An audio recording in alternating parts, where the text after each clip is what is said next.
തിരശ്ശീലയിലെ ഒളിമങ്ങാത്ത സൗന്ദര്യം. സിൽക്ക് സ്മിത ഓർമ്മയായിട്ട് ഇന്നേക്ക് 28 വർഷം. ദാരിദ്ര്യം കൊണ്ട് 4ാം ക്ലാസ്സിൽ പഠനം നിർത്തേണ്ടി വന്നയാളാണ് സ്മിത. വിജയലക്ഷ്മി എന്നായിരുന്നു ശരിക്കുള്ള പേര്.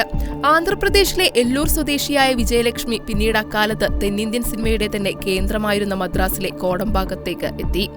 1978 കന്നഡ ചിത്രമായ ബെഡിയിൽ മുഖം കാണിച്ചാണ് സിനിമയിൽ അരങ്ങേറ്റം.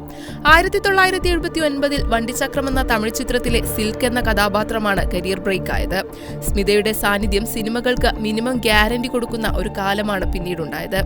സൂപ്പർ സ്റ്റാറുകളുടെ സിനിമകളിൽ പോലും സിൽക്ക് സ്മിത ഒരു അവിഭാജ്യ ഘടകമായി. ഒരു ഗാനരംഗത്തിൽ പ്രത്യക്ഷപ്പെടാൻ പോലും സിൽക്ക് സ്മിത അന്ന് വാങ്ങിയത് അതത് ചിത്രങ്ങളിലെ നായികമാരെക്കാൾ കൂടുതൽ പ്രതിഫലമാണ്. 1.5 പതിറ്റാണ്ട് കാലം സിൽക്ക് ഇന്ത്യൻ സിനിമയ്ക്ക് അത്രമേൽ പ്രിയപ്പെട്ടവളായി. മാദകത്വമുള്ള ശരീരം കൊണ്ടുള്ള അനായാസ ചുവടുകളും കണ്ണിലെ കനൽ കൊണ്ടും തിരശ്ശീലയിൽ തീപ്പൊഴിച്ച സ്മിത 17 വർഷം കൊണ്ട് അഭിനയിച്ചത് 450-ലേറെ സിനിമകളാണ്.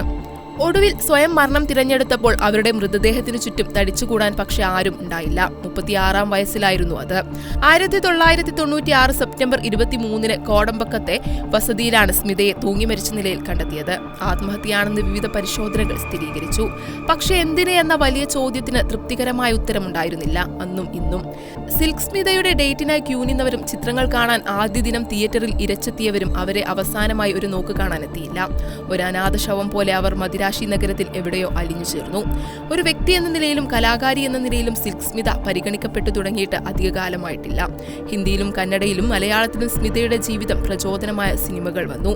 ഒരുപാട് സ്വപ്നങ്ങളും മോഹങ്ങളും പ്രതീക്ഷകളും ഉണ്ടായിരുന്ന ആ ജീവിതം പെട്ടെന്ന് അവസാനിപ്പിക്കാനുണ്ടായ കാരണം മാത്രം പ്രേക്ഷകർക്ക് ഇപ്പോഴും അജ്ഞാതമാണ്.